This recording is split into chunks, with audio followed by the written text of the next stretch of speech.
Can loneliness, depression, and despair in life really be a good thing? Hey, we're going to tell you why it can be today here on My Sober Truth.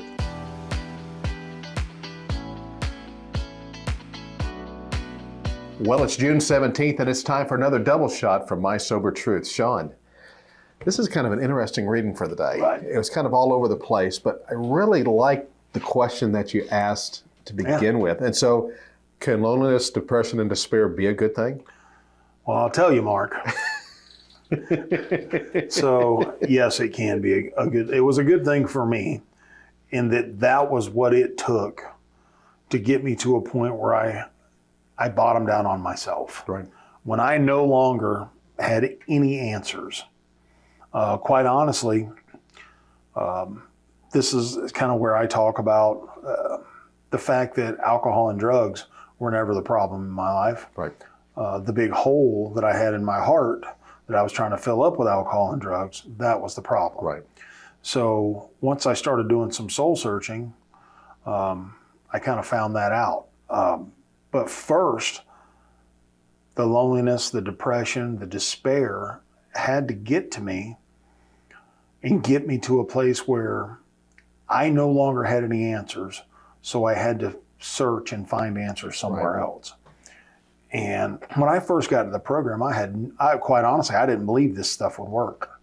I had no idea that it would work. The only thing that I did know was that I didn't have any answers. Right. I didn't know what to do.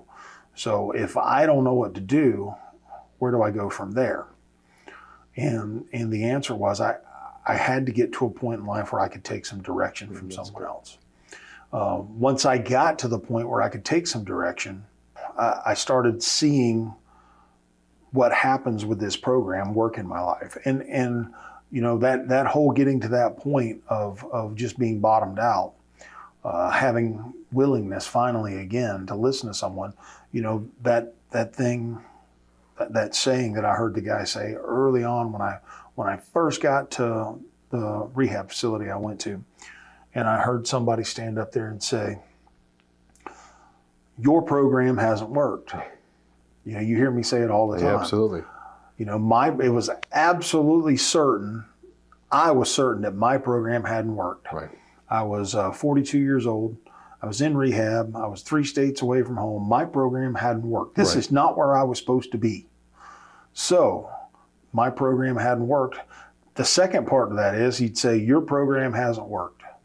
You should give ours a try." Absolutely. And that really opened me up to being willing. I went, and he went on to follow that up with, "Give us 90 days. Give us an amount of time." My sponsor told me, he said, my sponsor used to say, "Give us 90 days. If you don't like what you get, we'll gladly refund your misery." So, you know, all those little sayings kind of come together and coalesce, and you start getting this feeling of, maybe I'm onto something here. Right. Maybe these folks know what they're talking about. So as you pressed in and did this, what did your time in recovery, your time in rehab teach you about the real source of your addiction?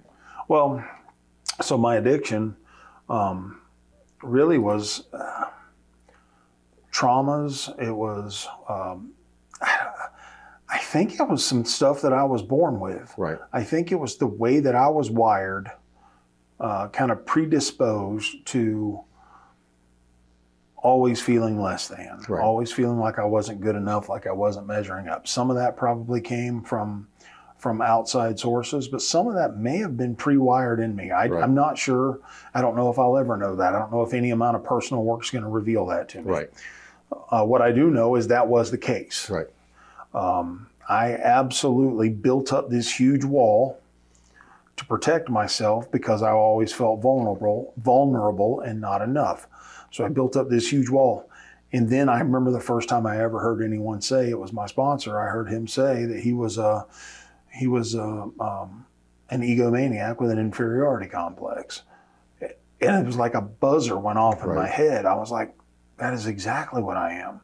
I'm an egomaniac with an inferiority complex. So that being said, what I had to find out, and once again, we talk about this a lot, it's coming to, I didn't just start believing this on day one. I did some work, And then that worked out. And then I did a little more work and that worked out. And I did a little more work and that worked out.